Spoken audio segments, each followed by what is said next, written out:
for over 31 years. 629-3223. Get a 100% free quote from Shamrock Security. 629-3223. September 21st. September 21st. Why do I keep repeating September 21st?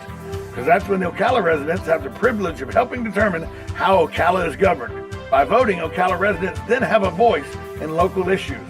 Every vote matters. Voting is a privilege. It's also your responsibility. If you don't vote, you give up your right to complain about the outcome. So what are you going to be doing on September 21st? You're going to go out and vote September 21st. Now you've done it. Have you lost your mind? He's back. And you're listening again. A legend in his own mind. Don't believe me? Just ask him. Here's Tom Schmitz live on WOCA. The Source. Welcome back to Ocala Talks. On a Wednesday, watching all the activity out here at the airport. It's a beautiful day. Sun's in the sky. I'm watching, planes taxiing, taking off, landing. Very busy airport, much busier airport than I ever envisioned when we moved over here.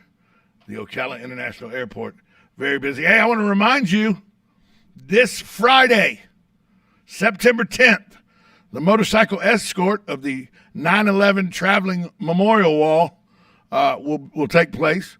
The bike staging will start at War Horse Harley Davidson. That's at 5331 North U.S. Highway 441, just north of town. Registration is from 8 a.m. to 9:45. Kickstands are up at 10 a.m. sharp. Commemorative poker chips are given to the first 100 bikers to become escorts. The ride will proceed on a scenic route around Ocala to the Veterans Memorial Park located at 2601 Southeast Fort King Street. Lunch will be provided by Mission Barbecue at the Veterans Memorial Park at the conclusion of the escort. If you want to find out more information about that, contact Captain Pamela Driggers of the Marion County Fire Rescue.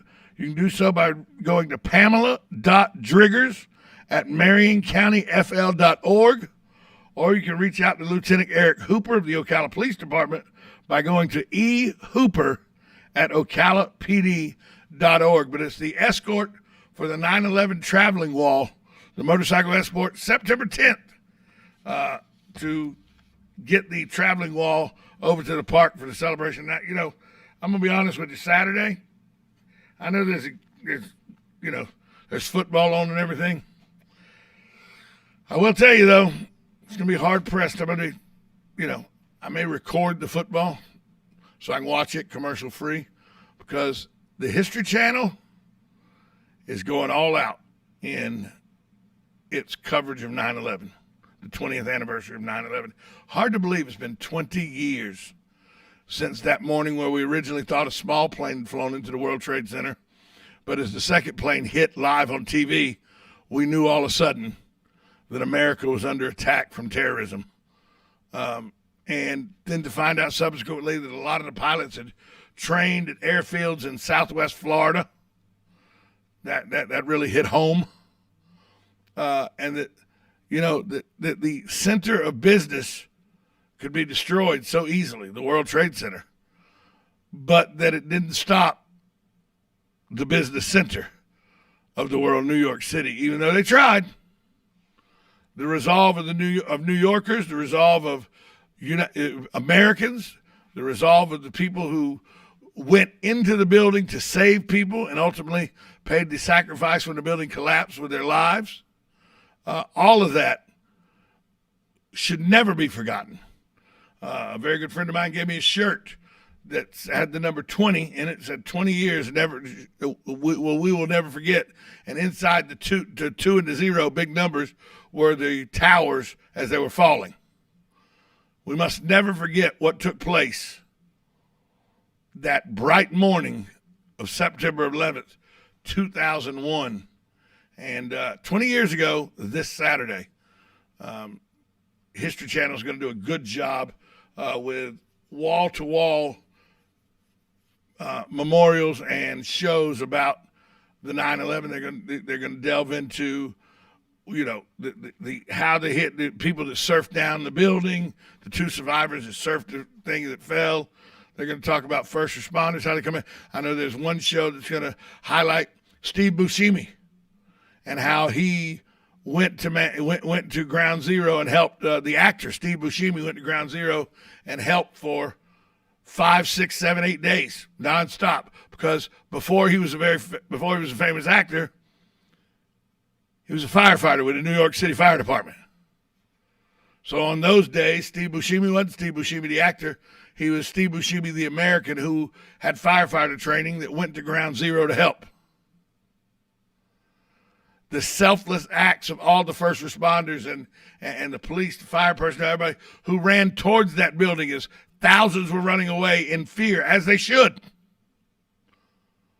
I'd have run away. I'm not going to, believe me, I'll be the first to tell you that if a plane had flown into the World Trade Center and I could have got out and got away from it, I'm not real sure. I'd try to get the people around me, hey, we're leaving now, come on. But I wouldn't have ran back inside. If I was already outside, I wouldn't have ran inside. And that's what first responders do. That's why they're so important and vital to us. Is when everybody else is running away from a dangerous situation, they run towards it. And hundreds of them lost their lives that day because of that training and that mentality. And we should never forget that. And the History Channel is going to help us staying in our conscious with a day packed. And the History Channel is not going to be the only channel, I promise you. But I'm going to, even though football will be on, I'm going to probably spend a large chunk of my time in the thought process of remembering the senseless, terroristic murder of almost 4,000 people on that fateful day 20 years ago. We come back, we'll talk about 20 years later, the 9/11. We'll take some of your calls. Where were you? I know everybody vividly remembers where they were that day. Well, hopefully some of you will call in and just give us some information where you were that fateful day as the towers came down right in front of our eyes. We'll do that after the break. You're listening to 1370 AM, 96.3 FM. This is WOCA, The Source.